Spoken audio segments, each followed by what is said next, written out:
This is an ABP Life podcast. All right, this is Cracking Conversation and ABP Life podcast. I'm Abir Lahiri and आज के इस conversation में I'll be in talks with Dr. Manoj Arora. He's a leading nephrologist from based out of Delhi. Currently, you're practicing in Max Shalimar Bagh. Yes. And welcome to ABP Life podcast. How are you? Thank you so much. I'm pretty fine. Sir ये kidney को हम बड़े प्यार से हिंदी में गुर्दा बोलते हैं जी। ये गुर्दे का स्वास्थ्य गड़बड़ होता क्यों है? और आज की डेट में मतलब हम थोड़ी सेडेंटरी लाइफस्टाइल सब लोग जी रहे हैं, मेट्रोज में रहते हैं, थोड़ा फास्ट लाइफस्टाइल है, चेंज हो गया, बहुत सारे कॉम्प्लिकेशंस है और उसका एक बहुत बड़ा इम्पैक्ट हम देखते हैं कि वो किडनी पे आता है जी। What is your take on it? मतलब ये हो क्यों रहा है इन द फर्स्ट प्लेस? सबसे इम्पोर्टेंट है कि किडनी डिजीज बहुत रेयर नहीं है, बहुत कॉमन है, जो कि लोगों को मिथ है कि शायद किडनी डिजीज बहुत रेयर है। दूसरा सबसे इम्पोर्टेंट लीडिंग कॉज चाहे वर्ल्ड वाइड देखें या इंडिया में देखें, इट्स डायबिटीज एंड हाइपरटेंशन। फिर अलग कॉजेज में आता है बार बार इन्फेक्शंस होना, बार बार स्टोन्स बन जाना, आपको कोई recurrent infections in the kidneys are there, then it causes. और आपने कोई टॉक्सिन ऐसे लिए जो कि किडनी के लिए नुकसानदायक थे, कोई दवाइयाँ ऐसी खाई जो कि किडनी के लिए नुकसानदायक थी, तो इन सब से किडनी पे असर आता है। फिर अभी आपने जो बहुत अच्छा मुद्दा उठाया कि लाइफस्टाइल, तो how lifestyle is related to that. Smoking has a causation effect also on kidney disease also, that has been proved, because nicotine वही ऑक्सीडेटिव डैमेज करती है जो कि बाकी जगह करती है। फिर स्मोकिंग के साथ आपका हार्ट रिस्क बढ़ता है, आगे जाके आप ब्लड प्रेशर जो है वो अनकंट्रोल होता है और वापस घूम के फिर किडनी पे ही दबाव आता है। तो इसलिए स्मोकिंग इनडायरेक्ट एंड डायरेक्ट दोनों तरह से अफेक्ट करेगी। फिर सेडेंटरी लाइफस्टाइल के साथ डायबिटीज होती जा रही है, junk food, alcohol, everything that leads to more and more faster progression of diabetes, and diabetes is the leading cause of nephropathy, that is a kidney disease. तो one of the leading cause अगर diabetes है तो इस lifestyle से हम घूम फिर के फिर गुर्दे तक ही पहुंचेंगे। तो that is why it is very important to be cautious and have a healthy lifestyle, that is one aspect. दूसरा, किडनी के बारे में लोगों को बहुत कम चीजें पता है। लोग ये मान के चलते हैं कि पहली बात कि किडनी डिजीज रेयर है, फिर दूसरा मानते हैं जब तक मुझे यूरिन खुल के आ रहा है तो मुझे कोई किडनी डिजीज नहीं हो सकती, जब तक यूरिन में प्रॉब्लम होगी तब I will be having kidney problem, जबकि ये एक मिथ है। बहुत बार अर्ली स्टेजेस में आपको बिल्कुल नॉर्मल यूरिन आता रहता है, रादर ज़्यादा यूरिन आता रहता है और पेशेंट सोचता है तो बहुत बढ़िया, मुझे यूरिन अच्छा आ रहा है, बट अंडरलाइंग वो किडनी डिजीज का सिम्टम भी हो सकता है। So that you should take care and you should be cautious. अगर आप एक्सेसिव यूरिन पास कर रहे हैं तो ये अर्ली साइन ऑफ डायबिटीज भी हो सकता है। दूसरा, it can be early sign of kidney damage also. तो जब भी अनयूजुअल कोई चीज़ हो तो वो जरूर ध्यान दें। फिर लोगों का मिथ है कि बहुत पानी पियो तो किडनी स्वस्थ रहेगी, but that can cause water intoxication. तो हर ये भी कुछ होता है? Yes, if you keep on drinking too much of water which is kidney is not able to handle, तो क्या होगा? एक स्टेज तक तो यूरिन बनेगा, देन वाटर इंटॉक्सिकेशन होगा एंड इलेक्ट्रोलाइट इम्बैलेंसेस होंगे। तो हर चीज एक बैलेंस में ही अच्छी है, और not taking to much of water will cause dehydration, जैसे कि गर्मियों में अक्सर करते हैं। And alcohol again is a cause for it, कि अल्कोहल जब ज्यादा लेने से डायूरेसिस होता है तो you can have dehydration which can precipitate a renal failure, right? So that is how they are linked and interlinked. So that is how the lifestyle definitely affects the kidney disease. So to all the people who, जो ये podcast video पे भी देख रहे हैं, let me tell you, we have started podcast on video as well, and the person who is recording the video was smiling all the way when you mentioned about smoking. I won't name anybody, but certainly he was smiling while you mentioned that smoking से भी kidney पे असर आ सकता है। Okay, you mentioned about two things, मैं उन दोनों पे आऊँगा, मतलब मेरे दिमाग में क्वेश्चंस हैं। First is a lot of people से कि हम जिमिंग जाते हैं वहाँ पे हम प्रोटीन खाते हैं जी, क्या इसका एक बहुत बड़ा इम्पैक्ट आता है? Because I have heard cases जहाँ किडनी फेलियर्स हुए because of this. I think देखो, राइट वे में राइट सप्लीमेंट किसी गाइडेंस में होना चाहिए, है ना, and you should not keep on taking unnecessary steroids और अदर थिंग। न्यूट्रिशन में प्रोटीन, तो प्रोटीन इनटेक आपका राइट कौन बता सकता है? Nutritionist, right. तो अगर आप जिमिंग करते हैं तो आपको प्रोटीन रिक्वायरमेंट ज़्यादा है, everybody knows, but right type of protein is very important. Secondly, it should be under guidance of nutritionist. तो जब न्यूट्रिशनिस्ट साथ बैठेगा तो वो आपको वैसी गलतियां नहीं करने देगा जो आप विदाउट न्यूट्रिशनिस्ट चलते रहेंगे, बिकॉज देन शी और he is particularly trend in that, कि अगर आपको मसल बिल्डिंग के लिए चाहिए तो कैसे कितना आपको प्रोटीन लेना है, कितना कार्ब हो, कितना हो, कितनी एक्सरसाइज हो। जैसे हम जिमिंग में जाते हैं तो ट्रेनर लेते हैं, तभी आप होता है। अगर आप पहले दिन एक्सरसाइज करेंगे तो शायद उससे भी किडनी फेल होगा, because excessive exercise can also damage it, because muscles में creatinine and it can lead to that. So that way everything is guarded, which is important. So same way, under guidance you should go for a supplement, not you should take every time a kind of supplement to wake up your body. That is not a justified thing. Many times we have seen that they kept on taking too much of everything supplement and then having protein in the urine. We have treated that, we have did biopsy also in that, कि हाँ उसको फिर ठीक करा। तो yes, under guidance and everybody is different and everybody behaves differently. अब आप कहेंगे क्या सप्लीमेंट से सबकी किडनी खराब होती है, ऐसा भी नहीं है, लेकिन इंपॉर्टेंट इज कि वन बॉडी दिखने की सेम है बट वो बिहेव डिफरेंट करेगी. तो इसलिए राइट गाइडेंस में जो चीज़ ली जाए and adequate protein carb and वो that is good for the gymming. तो उस तरफ चलना चाहिए, ना कि ओवर द काउंटर और या जो सप्लीमेंट मिले उसे खाने लगे, तो वो नहीं होना चाहिए. ओके, अब मिथ बस्टर क्वेश्चन, आप प्लीज चाय भी लीजिएगा. Right, thank you. क्योंकि बिल्कुल कैंडिड है, कोई हमें एकदम कट एडिट ये सब कुछ नहीं करेंगे, आप बढ़िया चाय पीजिए. एक क्वेश्चन जो मुझे हमेशा फैसिनेट करता था, ये किडनी स्टोन बनते कैसे हैं, ये पत्थर आते कहाँ से शरीर के अंदर, एंड लोग तड़प तड़प के चिल्लाते हैं जब ये स्टोन्स आते हैं, जब निकलने के ऑनसेट पे होता है. तो how does this stone actually stones की दो कहानियाँ. एक आपका जेनेटिक प्रीडिस्पोजिशन कि आपके इनहेरेंट अगर आपके फैमिलीज में स्टोन्स हुए हैं तो आपकी प्रीडिस्पोजिशन डिसाइड होगी कि आपको स्टोन बन सकते हैं, you can definitely have it. Second is your lifestyle. तो घूम फिर के जहाँ आपने पहला वर्ड डाला था वो हर चीज़ के लिए इंपॉर्टेंट है. हम जो जो डिजीज़ को डिस्कस करते रहेंगे. अगर आप एडिक्वेट हाइड्रेशन नहीं रखते, too much of oxalates, oxalate rich diet का मतलब होता है जैसे colas, nuts, too much of nuts, then air, palak, tomato, they are very very rich source of oxalates. Rhubarb, tofu, they are very rich source of what is rhubarb? Rhubarb is one kind of food product which some people use and some people not. That is one kind of a food. And that is high. So ultimately you have to cut out your oxalates. What people do, they cut out their calcium. वो दूध पीना छोड़ देंगे, पनीर खाना छोड़ देंगे कि मुझे स्टोन नहीं बनेगा. तो that is a wrong way. And there are 4 types of stones. One is most common calcium oxalate होता है. फिर there are other types also. Certain steroid, then uric acid stone. तो every stone needs a particular approach. One. Second important है कि जब patient तब तक present नहीं करता जब तक उसको सिम्टम नहीं होते. वो दर्द में प्रेजेंट करेगा तब उसको पता चलेगा यहाँ दर्द है तो मुझे स्टोन निकलेगा. लेकिन कोई स्क्रीनिंग नहीं है. अगर फैमिली हिस्ट्री अगर आपको पता हो तो अगर आप पहले प्रिकॉशंस ले लेंगे, that you come to a low oxalate diet, जो मैंने बताया. आजकल तो इंटरनेट पे हर चीज की अवेलेबल है, तो आपको पता होना चाहिए कि आपको क्या करना है. आपके फ्री का ज्ञान सब जगह मिलता है. आपके फादर को स्टोन था तो आपको पता होना चाहिए कि I can be A potential candidate for that. तो अगर आप अपना हाइड्रेशन अच्छा रखेंगे, लो ऑक्सलेट डाइट रखेंगे, टाइम टू टाइम स्क्रीनिंग करते रहें, तो you can prevent stone formation. Second important, लोगों को लगता है हर स्टोन का इलाज सर्जरी है, जबकि small stone can pass of their own, वो अपने आप निकल सकते हैं. फिर उसके बाद वहाँ रुकना नहीं है. मैनी पेशेंट का है रिकरेंट स्टोन फॉर्मेशन, मतलब एक बार हुआ फिर 2 साल में होता है, फिर 2 साल में होता है. तो ऐसा क्यों हो रहा है?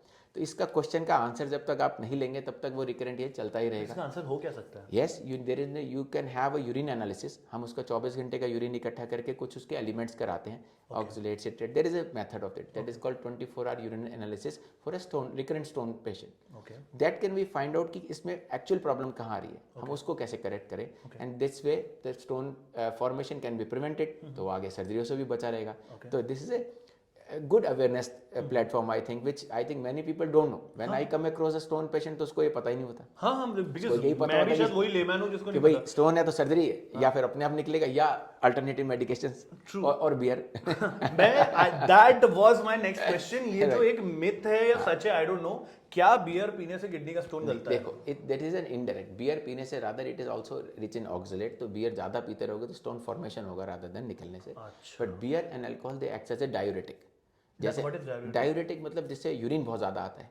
ऐसी मेडिसिन भी हैं जिससे आप लें तो यूरिन बहुत तेज आता है. And beer is one of the diuretic. कि आप पीते तो आपने खुद नोटिस किया होगा कि आप यूरिन बार बार जाते हो, तो अगर प्रेशर आएगा, यूरिन आएगा, तो स्टोन के निकलने की संभावना बढ़ेगी ना. तो what we do for the medically, that is why it is a common myth कि भी बियर पी लो स्टोन निकल जाएगा. That is for one day कि आपने पिया तो डायलिसिस होगा. रोज prolonged beer that is not the treatment and that is absolutely not the recommended treatment. And there are ways we have to drink lot of water. You have to increase citrate in your diet and then we give some medicines. अगर small stone है तो उसी से निकल जाता है. अगर बड़ा stone है, फंसा हुआ stone है, पेन नहीं ठीक हो रहा, infected stone है, then needs a surgical intervention where you need a urologist. We are a nephrologist. The medical part goes always with us and the surgical part is with the urology, and we both always work in team. That is how. So next time you are confused that whether you have a stone and you want to get it separated, don't go for Budweiser, but actually ask Budweiser. That was a lame joke from my end. What kind of challenges do you see जो लोगों के lifestyle नहीं, rather lifestyle ही बोलूँगा, लेकिन in general क्या ऐसे गलतियां हम जीवन में करते हैं, लाइक एक तो पानी कम पीना होगा, जी। बट अपार्ट फ्रॉम दैट जैसे ओवर मेडिकेशन है, Right. Does that also cause कि कुछ भी हुआ पैरासिटामोल ले लिया उससे भी इम्पैक्ट आता है, लोग बोलते हैं? Paracetamol is still a safer drug because it leaves lot money to accumulate and it has a liver toxicity more. But yes, over the counter जैसे कि Brufen, Combiflam, many other जो painkillers होते हैं। painkillers, and that is a group called NSAIDs, NSAIDs बोलते हैं इसको। Okay. So they are the group which actually can damage kidneys if you keep on taking over the counter. Even a single any drug can cause kidney damage. That is a separate thing. That's idiosyncratic जिसका कोई reason नहीं मिला लेकिन उस गोली से उसके kidney में डैमेज आया, which cannot be predicted. But what we are discussing is the medicines which are predictable, क्या किडनी को नुकसान करेंगे तो करेंगे। बहुत सारे स्पेशली ओल्ड एज पेशेंट्स में मैं देखता हूँ कि नी पेन हुआ, बैक पेन हुआ और वो ओवर द काउंटर मेडिसिन लेने लग गए कि अब बदलवाना नहीं है, डॉक्टर पे नहीं जाना, बट दर्द तो रिलीफ चाहिए, तो वो उसी पेन किलर्स को खाते रहते हैं विदाउट नोइंग, क्योंकि उनकी इतनी नॉलेज नहीं है और उनको लगता है बस आज का दर्द ठीक हुआ तो आई एम फाइन, फिर कल का दर्द ठीक हुआ I am fine, but when it accumulates, अब जब उनकी किडनी पे प्रेशर आता है तो डेफिनेटली इट हर्ट्स अस कि दिस इज प्रिवेंटेबल, ये नहीं हो सकता, भाई इसको बचा सकते थे, लेकिन वो अवेयरनेस फिर हम इसी प्लेटफॉर्म से देंगे। आई थिंक यंग जनरेशन को प्लेटफॉर्म पे इसलिए यूज करना चाहिए क्योंकि वही केयर टेकर है ओल्ड जनरेशन की। सेकंड इंपॉर्टेंट है, they are also becoming older one day, तो आज से अवेयरनेस होगी तो ये 2x वोट करते हैं कि वो अपने बच्चों को भी पास ऑन कर सकते हैं और अपने बड़ों का भी ख्याल रख सकते हैं, and they are more active, तो they can always come with that कि नहीं ये नहीं लेना, चाहे मदर है चाहे ग्रैंड मदर है कि नहीं ये नहीं लेना, yes Crocin is still safer और the paracetamol is still safer for the milder pain और there are other painkillers which are safer, and I will suggest जब पेन इतना ज्यादा है तो क्यों ना consult a doctor so that you get the right treatment and a directed therapy rather than indirected कि वो तो it will just relieve the pain but will not cure और will not treat the basic cause of pain, है ना। तो doctor का फर्ज है रूट कॉज पकड़ना, सिर्फ सिम्टम दबाना नहीं है ना, दैट इज ऑल। सो आप इतने सारे पेशेंट को देखते हैं एज अ नेफ्रोलॉजिस्ट, मतलब you diagnose an number of people, Right. आपको क्या लगता है किस सेट के लोग सबसे ज्यादा दिखते हैं, मतलब बच्चे या फीमेल्स या ओल्ड एज? नहीं, I tell you it is very very very important question. हर एज ग्रुप में अपनी अलग अलग किडनी की बीमारियां हैं। जब आप यंग पेशेंट में देखेंगे, बच्चों की बात करें तो उनमें protein leaking, swellings, then obstruction जो कि पैदाइशी थी, कभी रुकावट थी, है ना, these are very common. Trauma हो गया तो उससे हो गया, इन्फेक्शन के बाद किडनी डैमेज होगी, they are very common in a young adult. Now we talk of adolescent. Adolescent में वही ओवर द काउंटर मेडिसिन लिया, देन जिमिंग किया तो खूब सोचा ही नहीं, excessive exercises, excessive supplements, everything, तो that, then infections related, stone related, they are the kidney disease. अब हम बात करते हैं मेजर चंकी की किडनी डिजीज का जो रैम्पेंट हम देख रहे हैं वो क्या है, that is diabetes, blood sugar and BP, high blood pressure. Now we are finding with the sedentary lifestyle, जो आपको 45 में शुगर होनी थी वो पहले हो जाती है, जो ब्लड प्रेशर आपको आगे जाके कभी होता तो वो बहुत पहले मैनिफेस्ट हो जाता है। अब इन सब का प्रभाव किस पे आएगा? किडनी पे। When it is uncontrolled, हाँ, दवाई खानी पड़ेगी, प्लस दवाई अगर नहीं खाएंगे और कंट्रोल नहीं करेंगे तो जल्दी किडनी डैमेज होगी, right. The data says the prevalence of kidney disease is so high now that in diabetics 30% of the diabetic patient have kidney problem in one way or the other। तो मतलब 3 में से 1 को kidney problem निकल आएगी अगर आप diabetic हैं, that is a studied. Then the estimated prevalence of CKD, जबकि हम मानते हैं it's a rare, might be a rare disease, is 10%। तो 10% इज ह्यूज। इन इंडिया में when it was studied they found in some state it was less than 1% और किसी state में 13% था। एक रीसेंट डाटा भी निकला, उसमें एक स्टेट में it was 17%। For all those people who don't know what CKD is chronic kidney disease। हाँ, हम इसको इस तरह से बता सकते हैं कि किडनी 2 तरह से प्रभावित हो सकती है। एक एक्यूट रीनल फेलियर, कि सडनली आपको इन्फेक्शन हुआ, सडनली आपको ट्रॉमा हुआ, सडनली कुछ हुआ, टेम्परेली किडनी बिल्कुल शट डाउन में गई, हमने उसको मेडिकली मैनेज किया, नहीं कर पाया तो हमने डायलिसिस करा और किडनी रिकवर कर गई, that is reversible most of the time, sometimes not. Another is chronic kidney disease. Chronic मतलब जब आपको कई महीने तक किडनी में कोई रिकवरी के चांस नहीं लगते, ये लॉन्ग स्टैंडिंग डायबिटीज था, ब्लड प्रेशर था, शुरुआत हुई प्रोटीन फिल्टर निकलने से किडनी की, जबकि हमारे किडनी में क्षमता है कि प्रोटीन नहीं निकलने देती। तो शुरू में जब फिल्टर खराब होगा तो प्रोटीन निकलेगा, फिर धीरे धीरे किडनी फंक्शन पे असर आएगा, जैसे कि क्रिएटिनिन बढ़ना, और धीरे धीरे डैमेज होते होते हम एंड स्टेज रीनल डिजीज में पहुंचते हैं। तो ये प्रोग्रेशन है, या ये एक ग्राफ है क्रॉनिक किडनी डिजीज पेशेंट का, which is much more rampant. Acute renal failure तो आपको उसी टाइम ट्रीट करना है, क्रॉनिक आधा टाइम हिडन है क्योंकि पेशेंट को पता ही नहीं था कि वो किडनी पेशेंट था। बहुत बार ऐसा होगा कि आपको डायबिटीज आज डायग्नोज हुआ और आपको नॉर्मल टेस्ट लिखे गए तो पता चला यूरिन में प्रोटीन भी आ रहा था, आपका क्रिएटिनिन भी बढ़ा हुआ था।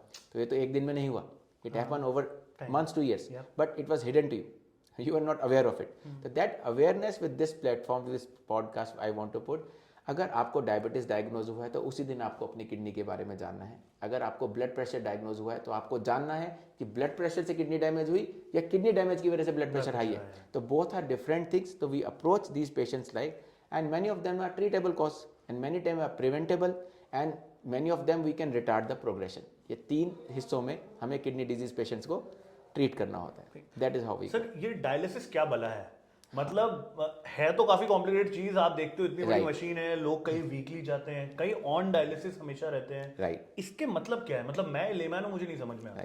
डायलिसिस एक तरह का, जिस तरह से आप सब सुनते हैं कि भी एक सपोर्ट सिस्टम, जैसे हमें लंग खराब होते हैं तो वेंटिलेटर, आपकी आंख खराब हुई तो चश्मा लगा दिया, लेकिन आपकी आंख तो ठीक नहीं हुई, चश्मे से आपको दिखना अच्छा लग गया। तो सेम वे डायलिसिस एक प्रकार का इस तरह का जो आर्टिफिशियल किडनी का काम करता है। करना किनको है? उनको करना है जिनका एक्यूट रीनल शटडाउन हुआ टेम्परेरी किसी वजह से, और अब उनको यूरिन बिल्कुल नहीं आ रहा, क्रिएटिनिन यूरिया बढ़ता जा रहा है, तो हम उनको टेम्परेरी डायलिसिस करते हैं।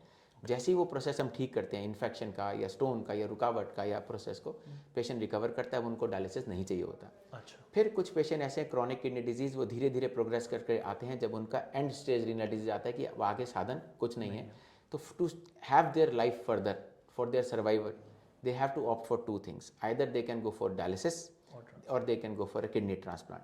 डायलिसिस 2 प्रकार का है, एक हीमोडायलिसिस जिसके लिए आपको हॉस्पिटल आना है, एक चैनल होता है, एक ट्यूब या फिशुला बनाते हैं जिसमें एक से हमारा इम्प्योर ब्लड जाएगा मशीन में, उसमें आर्टिफिशियल फिल्टर है, वहाँ से घूम के साफ ब्लड हमारे बॉडी में आएगा। इस प्रक्रिया से जितने हमारे टॉक्सिन्स हैं वो हम निकाल सकते हैं, पानी निकाल सकते हैं, इलेक्ट्रोलाइट्स ठीक कर सकते हैं, जैसे पोटेशियम बढ़ गया तो हम ठीक कर सकते हैं। That is life saving. Same एक तरह का डायलिसिस होता है पेरिटोनियल, मतलब पेट में।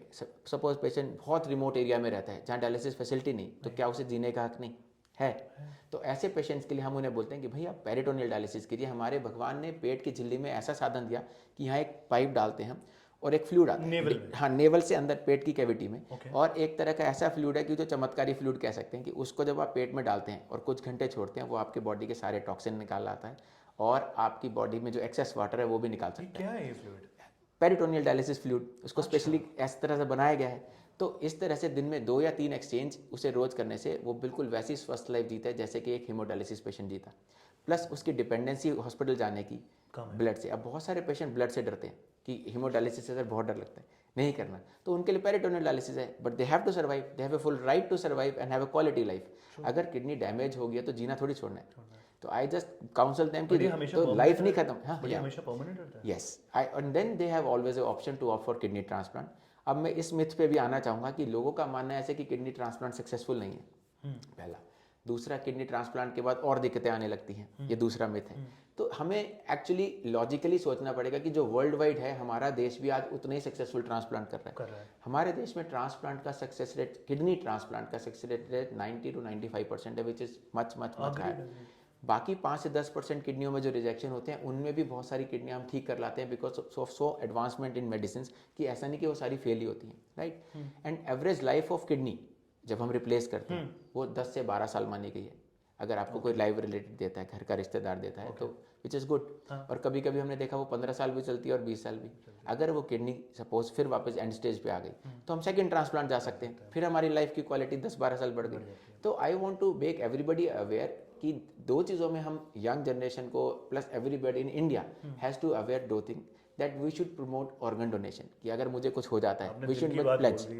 आई हैव ऑलरेडी डन इट, मैंने बहुत साल पहले कर दिया था। Even my father was constant कि यार अभी तो तू बिल्कुल ठीक है, अभी से क्यों करके आ रहा है। अच्छा, kidney whole organ. In the Fortis there was a program where I have already signed and registered, I have got a number कि आई हैव प्लेज्ड कि I will donate my organ. वो कौन लेगा? जब आपको ट्रॉमा होगा या whenever you are not infectious, तभी ली जाएगी ना। वो सिनेरियो तो तब आएगा, लेकिन मैं नहीं जानता। तो इवन द हिच हमारे इंडिया में क्या है कि जैसे मैंने अपने घर पे बताया कि मैं I have pledged for it and I will do it, because we see कितना अच्छा है, एक किडनी मिलते ही उस पेशेंट की लाइफ बिल्कुल चेंज हो जाती है। एंड ही मेरे यंग पेशेंट है जो आज कनाडा चले गए बेकरी कोर्स करने, इंजीनियर बन गए, 10th क्लास में उसका ट्रांसप्लांट किया, आज वो इंजीनियर है। क्या वो डायलिसिस करता रहता तो हफ्ते में 2 दिन वहीं रहता, और आज वो 6 महीने में एक बार दिखाने आता है। आई एम वेरी प्राउड कि मैं उसे बोलता हूँ नहीं पढ़ाई कर, रिपोर्ट भेज, फिर आना। तो that is a kind of relationship and proud you feel when बच्चे आपके करियर में वहाँ पहुँच जाते हैं बिकॉज ऑफ किडनी ट्रांसप्लांट।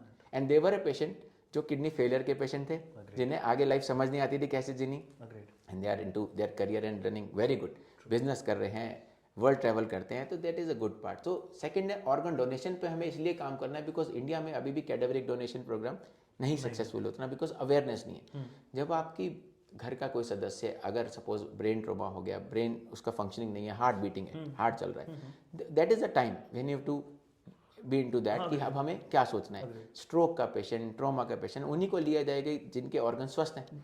जिनके ऑर्गन स्वस्थ नहीं है उन्हें तो लिया ही नहीं जाएगा. तो जब तक हमें अवेयरनेस होगी कि एक बॉडी से हम कितने सारे ऑर्गन डोनेट करके कितनों को जिंदगी दे सकते हैं, तो उसका जो मतलब मैच नहीं है इस फीलिंग का. क्योंकि एक बॉडी से कितने ऑर्गन बहुत और सारे टिश्यूज चले आप देखें ना, eye, cornea, then ligament, heart, liver, फिर 2 किडनियां हैं, है ना, liver also we can transfer half, तो that way heart transplant, many things can be donated. But important is की फर्स्ट इज अवेयरनेस. ये बातों में तो हमें बहुत अच्छा लगता है, जब हम स्ट्रगल करते हैं इसको अचीव करने में, इट इज वेरी हाई, है ना. And by the way, to all those people who are listening and watching, India की लीगैलिटी ये है कि अगर even if you have signed कि मैं ऑर्गन डोनेट करना चाहता हूं, it is not legally valid. yes. You have to educate and sensitise your family and relatives. वो बोलेंगे तब आपकी बॉडी है, क्योंकि आप तो ऊपर पहुंच चुके हैं या पहुंचे नहीं भी हैं. मतलब द पॉइंट इज आप उस स्टेज पे है, तो पॉइंट इज आपकी फैमिली का कंसर्न सबसे इंपॉर्टेंट है, not yours. I think first is your own feeling for your country, for the disease patient, है ना, देन कम्स द फैमिली. जैसे मुझे अपनी फैमिली को मनाना पड़ा ना, मैंने वो कहते हैं एक तो आप डॉक्टर हैं, औरों की इतनी सेवा कर रहे हैं, आपके ऑर्गन डोनेट होंगे, तो मैंने बोला हूं तो human being and I am donating it for the humans. And लोग सोचते शायद कैडेवर कुछ मिलता ही नहीं है. एग्जैक्टली. तो and second important is specially kidney transplant के लिए मैं बोलना चाहूंगा कि लाइव रिलेटेड किडनी ट्रांसप्लांट को भी हमें और बढ़ाना है. रिश्तेदारों में भी ये हिच है कि भी मैं किडनी दूंगा तो मैं चलूंगा कैसे, भी व्हाई शुड आई गिव. तो उसके लिए ये कि एक दूसरे के इस त्याग से आप दूसरे की लाइफ बिल्कुल बदल देते हैं और आपकी बॉडी पे असर नहीं आने देते, बिकॉज आप फिट थे तभी आपकी ये किडनी ली गई. बहुत सारे ऐसे लोग हैं जिनकी एक ही किडनी है बाय बर्थ, तो क्या वो डिजीज है? नहीं, they live their whole normal life. और आप डिजीज थे ही नहीं, आपको ना शुगर थी, ना बीपी थे, ना कोई डिजीज थी, ना कोई सर्जरी थी, तभी तो आपको फिट किया गया. And we do number of test कि पहले आप फिट होने चाहिए, because that is a proud moment. तो हम उसको बीमार थोड़ी पड़ने देंगे. तो donor is one thing which is actually stage in our heart. He is respectable because he is given life to other. तो उसको फिट रखना तो हमारा परम धर्म है. एक अलग ही कॉन्फिडेंस आता होगा, एक अलग ही मोटिवेशन खुद का होता होगा, कोई डोनेट करता होगा. And when in our scenario India में मैंने देखा सबसे पहले माँ आती है, फिर फादर आता है, ठीक है, फिर उसके बाद वाइफ आती है, फिर ब्रदर सिस्टर आते हैं, एंड लास्ट में हस्बैंड आता है. That is the real scenario. But we are proud of those husband who comes out and say कि सर मेरी लो ना. उसको थोड़ी पता था उसकी किडनी डैमेज होनी है, मैं होता तो वो आती ना. तो then the family has a hitch, sir यही अर्निंग मेंबर है, यही ये सबको सिखा. लेकिन वी एक्सप्लेन देम कि इतना रिस्की होता तो फिर लेते क्यों, है ना. It could not have been a safe surgery. But yes, confidence is when we ask them to talk to other donors. So this kind of awareness on this platform is very very very important, because जैसे हम बात कर रहे थे kidney disease का prevalence, आप खुद माने घर बैठ के ये नहीं पता चलता. एज ए नेफ्रोलॉजिस्ट हमें रोज पता चलता है कि the kidney disease is really really advance. And मतलब पेशेंट्स की एंडलेस पेशेंट्स हैं और वो बढ़ते ही जा रहे हैं. जैसे जैसे डायबिटीज़ बढ़ता जा रहा है वैसे वैसे kidney patient.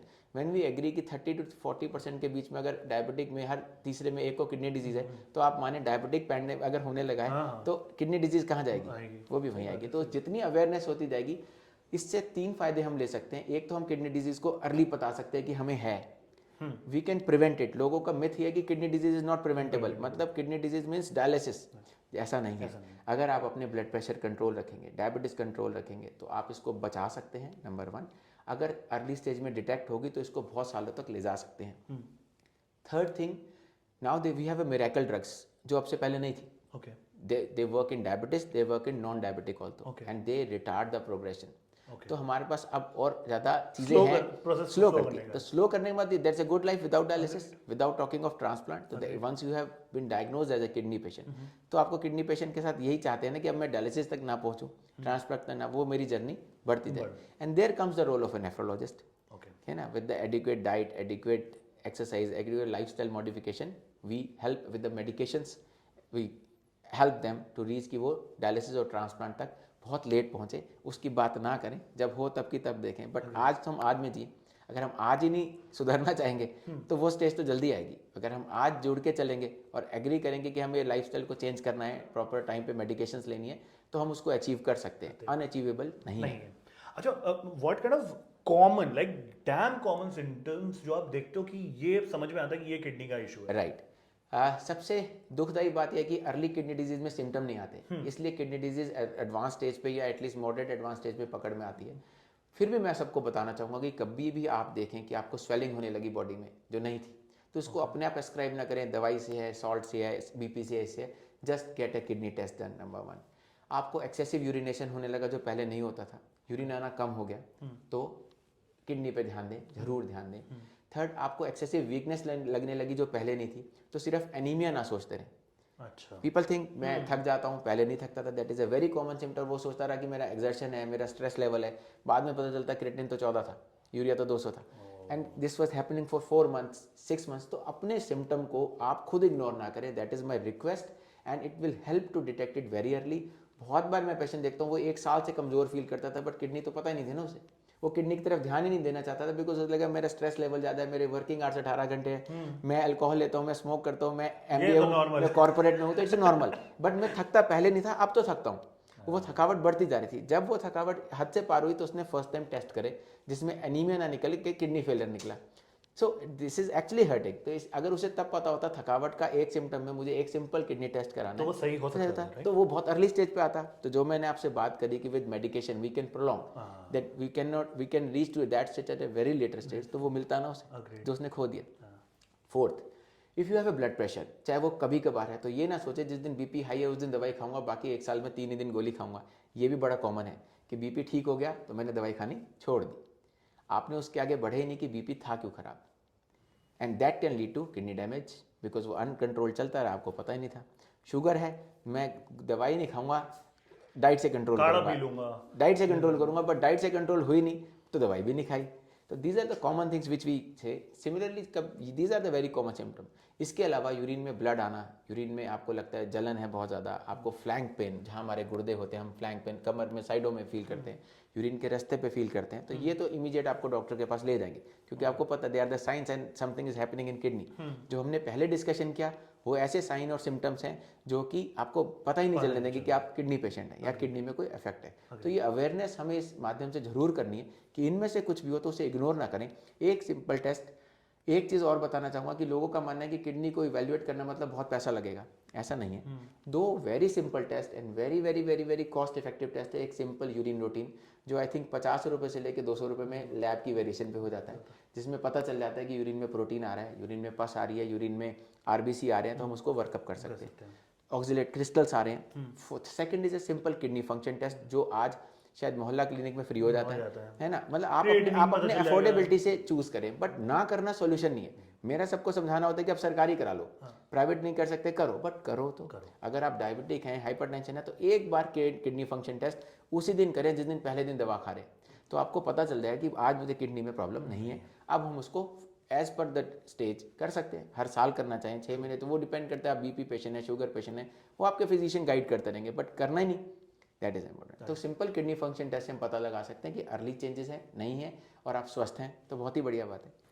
On that note, thank you very much for coming to ABP Live podcast. मैं क्लीशे क्वेश्चन नहीं पूछूंगा कि आप क्या चाहते हैं, कैसे किडनी स्वस्थ रहे, उसको डिकोड करने के लिए आपने पूरा इंटरव्यू दिया, and I guess it was a very insightful interview. Thank you for talking to us, and thank you very much. And I was delighted so that with this medium we can reach to masses. Agreed. And we can make, because India में हम सबकी responsibility है, right? And our responsibility lies with you.